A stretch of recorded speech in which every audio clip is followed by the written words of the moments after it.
नमस्कार दोस्तों, स्वागत है आप सभी का इस वीडियो में। तो आपने भी SIR का वोटर लिस्ट ड्राफ्ट देख लिया होगा। अगर नहीं देखा है तो इस वीडियो को पूरा देखिएगा। आपको स्टेप बाय स्टेप बता देते हैं कि SIR की ड्राफ्ट वोटर लिस्ट में अपना नाम, अपने परिजनों का नाम, परिवारजनों का नाम कैसे देखना है। लेकिन आगे बढ़ने से पहले एक बात समझ लीजिए कि SIR की जो ड्राफ्ट लिस्ट है उसमें चुनाव आयोग ने ऐसा घालमेल किया है कि सामान्य नागरिक इतनी कठिनाइयों के उपरांत भी अपने और अपने परिजनों का नाम नहीं ढूंढ पाएगा।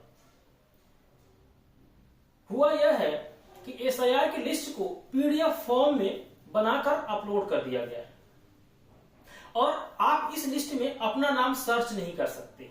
यह लिस्ट सर्चेबल नहीं है। इस लिस्ट में Ctrl F करके अगर आप नाम टाइप करेंगे तो नाम कैच नहीं करेगा और यही सबसे बड़ा छल है युवाओं के साथ इस देश के मतदाताओं। तो चलिए पहले वोटर लिस्ट को डाउनलोड करिए। वोटर ECI की वेबसाइट पर जाना है। यहाँ पर अपना mobile number, register mobile number डालना है और तुरंत OTP आएगा और लॉगिन हो जाएगा। उसके बाद स्टेप बाय स्टेप पहले अपना स्टेट सिलेक्ट कीजिए, फिर ज़िला, फिर विधानसभा और फिर जिस वार्ड में आपका वोट है आपके गाँव में उसको सिलेक्ट कीजिए और ऐसा करते ही वोटर लिस्ट डाउनलोड हो जाएगी। अब इस वोटर लिस्ट को आप देखिए, आप पाएंगे कि ये कंप्लीट PDF वोटर लिस्ट है जो सर्चेबल नहीं है। आखिर क्या वजह है, क्यों माननीय चुनाव आयोग महोदय ने ऐसी लिस्ट सार्वजनिक कर दी है जो सर्चेबल नहीं है।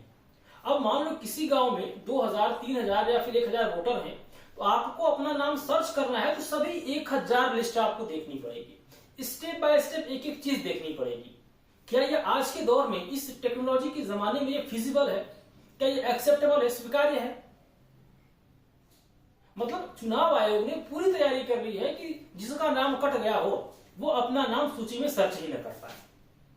कम से कम मैं इस लिस्ट को डाउनलोड करने के उपरांत जो कठिनाइयां देख पाया हूं, उसके बाद ये कह सकता हूं कि उत्तर प्रदेश में करोड़ों ऐसे लोग हैं जो अपना नाम सर्च ही नहीं कर सकते हैं, बिल्कुल सर्च नहीं कर पाएंगे। और ये सबके बूते की बात नहीं है कि पूरी PDF लिस्ट डाउनलोड करें और फिर एक एक करके स्क्रॉल डाउन स्क्रॉल अप करके देखते फिरें। इस लिस्ट को तत्काल तुरंत निलंबित करिए और एक सर्चेबल वोटर लिस्ट सार्वजनिक कीजिए। सर, ये गलत तरीका है।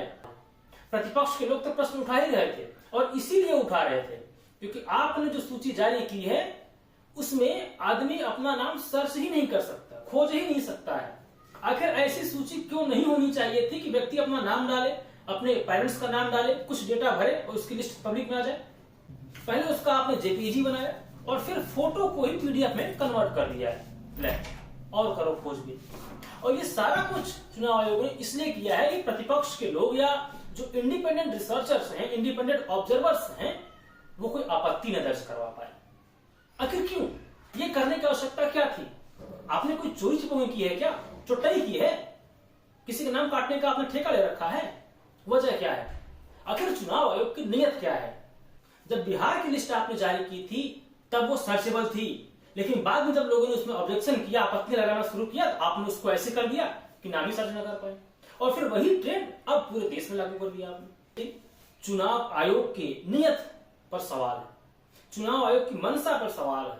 आखिर क्यों चुनाव आयोग ऐसी वोटर लिस्ट जारी कर रहा है कि सामान्य व्यक्ति उसको सर्च ही न कर पाए, अपना नाम खोज ही न पाए। इस वीडियो में फिलहाल इतना ही, लेकिन अगर इस वीडियो को देखने के उपरांत भी आप नहीं जागे तो मान के चलिए कि आपका नाम वोटर लिस्ट से एक न एक दिन कटना तय है।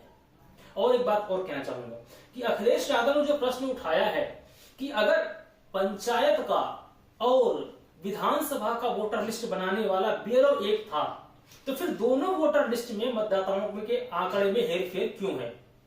क्या वजह है? विधानसभा में 12 करोड़ 56 लाख मतदाता हैं और पंचायत चुनाव में 12 करोड़ 70 लाख मतदाता हैं। जब BLO एक था महाराज, तो फिर ये पंचायत में वोटर बढ़े कैसे और विधानसभा में वोटर घटे कैसे? मतलब पंचायत का मतदाता बढ़ गया, विधानसभा का वोटर आपने काट दिया और काट के लिस्ट ऐसी पब्लिक डोमेन में डाली कि लोग उसमें सर्च ही न कर पाए किसका नाम कटा। मुझे लगता है मैंने अपनी बात कह दी है। फिलहाल इस वीडियो में इतना ही। नमस्कार।